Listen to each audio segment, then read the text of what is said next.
ancient land of Uz, where the sun-kissed golden fields each morning, there lived a man named Job, the most righteous and faithful man in all the land. Job loved God with all his heart, and God blessed him abundantly with wealth. He had 7 sons and 3 daughters, and his family brought him great joy. Job owned 7,000 sheep, 3,000 camels, and many, many oxen. Every morning, Job would wake before dawn to pray for his children's safety. He would offer sacrifices to God, saying special prayers for each of them. Job's reputation for wisdom and kindness spread throughout all the eastern lands. People traveled from far away just to hear his counsel and receive his blessing. But high above the earth,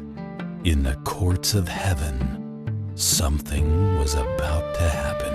One day, the angels came to present themselves before the throne of the Lord. Among them came Satan, the accuser, who walked to and fro upon the earth. The Lord said to Satan, "Where have you come from this day, adversary?" Satan answered, "From roaming through the earth, watching everything." And then the Lord asked, "Have you noticed my servant Job? There is no one like him.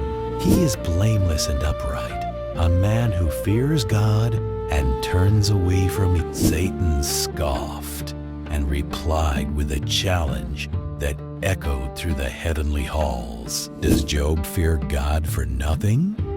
You have blessed everything he had. You have protected him, his family, and everything that belongs to him always. But stretch out your hand and take away all he has. He will curse you surely. There was silence in heaven as the challenge hung in the air like heavy clouds. The Lord said, "Very well, everything he has is in your hands, but not Job himself." Satan departed from the presence of the Lord with dark purpose in his heart. Back on earth, Job had no idea that his faith was about to be tested severely.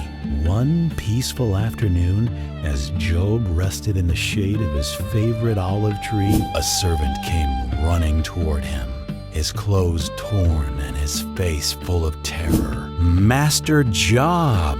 the servant cried out, falling to his knees before him breathlessly. "The Sabaeans attacked. They stole your oxen and donkeys and killed the servants. I alone escaped to tell you this terrible news." The servant wept and trembled. Before Job could even respond, another messenger came running down the hillside path. "Master, the fire of God fell from heaven. It burned up all your sheep and shepherds." Job's heart began to pound as he struggled to understand what was happening to him. But before he could catch his breath, a third messenger appeared, covered in dust. The Chaldeans formed 3 raiding parties. They took all your camels, Master Job. They killed the servants who tried to protect them. Only I survived to tell you. Job sat in stunned silence, his entire fortune destroyed in a single afternoon. But the worst was yet to come, and Job's greatest test was racing toward him. A 4th servant appeared in the distance, running faster than any before him. Job's wife saw him coming, and her heart filled with a mother's terrible dread.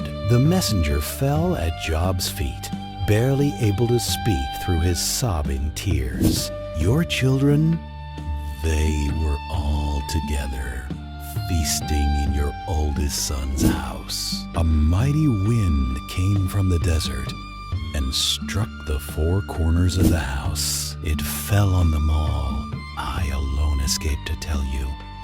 The messenger couldn't continue. Job's wife screamed and fell to the ground, overcome with unbearable grief. Job stood there, his entire world shattered in one single devastating afternoon. Then Job did something that shocked everyone who witnessed it that terrible day. He tore his robe, the traditional sign of deep mourning in his ancient culture. He shaved his head, another sign of profound sorrow and respect for the dead. Then, while everyone watched in silence, Job fell to the ground in worship. His lips moved in prayer, and his words would echo through all of human history. Naked I came from my mother's womb. Job prayed through his tears and pain. In the ancient land of Uz, where the sun-kissed golden fields each morning, Job lifted his face toward heaven, tears streaming down his weathered cheeks freely. May the name of the Lord be praised, Job declared with unshakable faith. Everyone present stood in amazement at Job's response to such devastating loss. In all this terrible suffering, Job did not sin by charging God with wrongdoing. High in heaven, Satan watched, frustrated that his plan had failed completely. But the accuser was not finished with Job. Not yet. Not by any means at all. Sometime later, the angels again presented themselves before the Lord's throne. Once again, Satan came among them, ready with another accusation against Job. The Lord said, "Have you considered my servant Job? He still maintains it, though you incited me against him to destroy him without reason. Job stays faithful." Satan replied with cunning, "Skin for skin. A man will give all he has for life, but stretch out your hand and strike his flesh and bones. Then he will curse you." The Lord said, "Very well, he is in your hands, but you must spare his life." Satan departed from the Lord's presence, determined to break Job's faithful spirit. Job sat among the ashes of his grief, mourning his beloved children every day. Then Satan struck Job with painful sores from the soles of his feet to his head. The sores were so terrible that Job took a piece of broken pottery to scrape himself. His wife came to him in anger and despair, her own grief turning to bitterness. "Are you still holding on to your integrity?" she demanded. "Curse God and die." Job replied gently, "You are talking like a foolish woman. Shall we accept good? Shall we accept good from God and not trouble?" Job asked, teaching even in pain. In all this terrible suffering, Job still did not sin in what he said to God. Word spread throughout the land about Job's incredible suffering and great losses. 3 of Job's closest friends heard the news and decided they must visit him. Eliphaz the Temanite, Bildad the Shuhite, and Zophar the Naamathite traveled far. They had agreed to meet together and go comfort their suffering friend Job. But when they saw Job from a distance, they could hardly recognize him at all. They began to weep aloud, tore their robes, and sprinkled dust on their own heads. Then they sat down on the ground with Job and said absolutely nothing at all. For 7 days and 7 nights, they sat with him in complete silent support. No one said a word to Job because they saw how great his suffering truly was. Finally, Job broke the silence and spoke, his voice cracking with deep emotion. "May the day of my birth perish," Job cried out in his overwhelming anguish. "Why did I not die at birth? Why was I not hidden like a stillborn child?" Job's friends listened, disturbed by his words, not knowing how they should respond.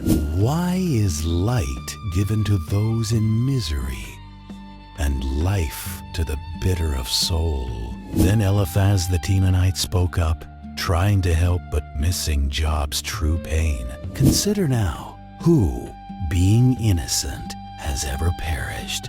Job, where were the upright destroyed? Eliphaz meant well, but was suggesting that Job's suffering meant Job had sinned somehow. Job replied, a despairing man should have the devotion of his friends, even if he forsakes the fear of the Almighty. But my brothers are undependable. Then Bildad spoke harshly. Does God pervert justice? Your children must have sinned. Job's heart broke again as his friend blamed his precious children for their deaths. Back and forth the debates went, day after day, arguments without real comfort. Job defended his integrity, while his friends insisted he must have hidden sins. Though he slay me, yet will I hope in him. Job declared with determined faith, I will surely defend my ways to his face. This very thing will be my salvation. Finally, young Elihu, who had been listening silently, could stay quiet no longer. I am young in years, Elihu said, and you are old. So I was fearful, thinking, but it is the spirit in a person, God's breath, that gives them true understanding. Elihu spoke more accurately than the three older friends, pointing toward God's sovereignty. God does speak, now one way, now another, though man may not perceive it clearly.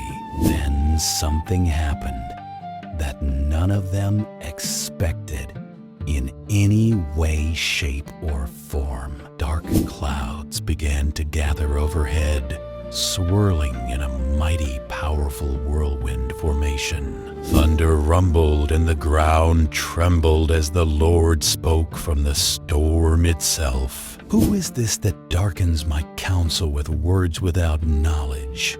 The Lord asked. Job and his friends fell on their faces, terrified and amazed by God's presence. Brace yourself like a man, Job. I will question you, and you shall answer me. Where were you when I laid the earth's foundation? Tell me, if you understand. Who marked off its dimensions? Who stretched a measuring line across it? For on what were its footings set? Who laid its cornerstone while the morning stars sang? Job listened in silence, realizing how small his understanding truly was before God. Have you ever given orders to the morning or shown the dawn its place? Have the gates of death been shown to you? Have you comprehended earth's vast expanses? Can you bind the beautiful Pleiades? Can you loose the cords of Orion the hunter? Do you know when the mountain goats give birth? Do you watch when the doe bears? Who let the wild donkey go free? Who untied his ropes and set him running wild? Does the hawk take flight by your wisdom and spread his wings toward the south? Does the eagle soar at your command and build his nest on high cliffs? Question after question, the Lord revealed the vastness of his wisdom and mighty power. Job could not answer a single question, and he began to understand something important. His questions had assumed he could understand God's ways, but that was impossible, really. The Lord continued, would you discredit my justice? Would you condemn me to justify yourself? Do you have an arm like God's? Can your voice thunder like his voice echoing? Then Job spoke humbly. I am unworthy. How can I ever reply to you, Lord? I put my hand over my mouth and will say no more. I spoke once but have no answer. But the Lord wasn't finished teaching Job the lesson his suffering had prepared him for. Brace yourself like a man once more. I have more questions for you, my servant. Look at Behemoth, which I made along with you. he eats grass like an ox. What strength in his loins, what power in the muscles of his belly and legs. Can you pull in Leviathan with a fishhook? Can you tie down his tongue tight? Any hope of subduing him is false. The mere sight of him is over. Job finally understood. God was not explaining why he suffered, but who God is. The answer wasn't about reasons. It was about trusting God's character and wisdom, always. Then Job answered the Lord with words that showed his heart had been transformed completely. I know that you can do all things, Lord. No plan of yours can ever be thwarted. You asked, who is this that obscures my counsel without true knowledge? That was me. But surely I spoke of things I did not understand at all. Things too wonderful to know. My ears had heard of you before, but now my very eyes have seen you directly. Therefore I despise myself and repent in dust and ashes for my words to you. The storm began to clear, and brilliant sunshine broke through the departing dark clouds. Then the Lord spoke to Eliphaz. I am angry with you and your two friends there. You have not spoken of me what is right, as my servant Job has done faithfully. So, now, take 7 bulls and 7 rams, and go to my servant Job and sacrifice a burnt offering for yourselves, and Job will pray for you. I will accept his prayer. Job prayed for his friends, forgiving them despite their harsh and hurtful words. But after Job prayed for his friends, the Lord made him prosperous once again miraculously. In fact, the Lord blessed Job with twice as much as he had owned before. All his brothers, sisters, and everyone who knew him came to celebrate with him. They comforted him over all the troubles the Lord had brought upon him in testing. Each one gave him a piece of silver and a gold ring, gifts of restoration and honor. The Lord blessed the latter part of Job's life even more than the former year's day. He had 14,000 sheep, 6,000 camels, 1,000 yoke of mighty oxen, and he also had 1,000 donkeys grazing peacefully across his vast green lands. Job also had 7 more sons and 3 more daughters, 10 children once again. The first daughter he named Jemima, the second Keziah, and the third Karen-Happuch beautifully. Nowhere in all the land were there found women as beautiful as Job's daughters. Their father granted them an inheritance along with their brothers, which was unusual then. After this, Job lived 140 more years.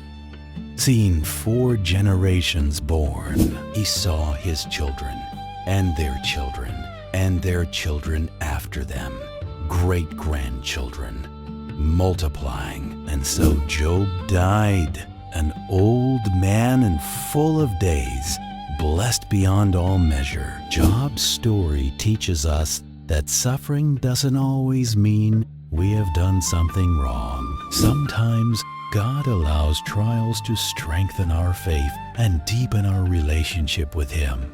We learn that our understanding is limited, but God's wisdom is perfect and infinite. Job never got all his why questions answered, but he discovered something much better. He discovered who God is: loving, powerful, wise, and always worthy of our complete trust. When we face hard times, we can remember Job and trust God even in the darkness. God sees everything we're going through, and He has not forgotten us ever for a moment. Just as He restored Job, God can bring beauty from ashes in our lives too. The story reminds us that faith isn't about having all the answers to every question. Faith is about trusting the one who holds all the answers in His hands forever. So when life gets hard and you don't understand, Remember Job's faithful example always. Hold on to your faith,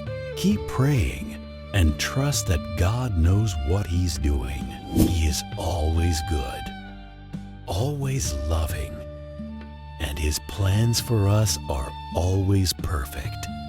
Ultimately, the story of Job has encouraged believers for thousands of years across all nations. It reminds us that our faith in God is more valuable than any earthly treasure, and at the end, God's faithfulness to us is greater than any trial we face. May Job's story strengthen your faith and help you trust God no matter what comes. The end. Remember, when faith is tested, God is still good, still powerful, still there.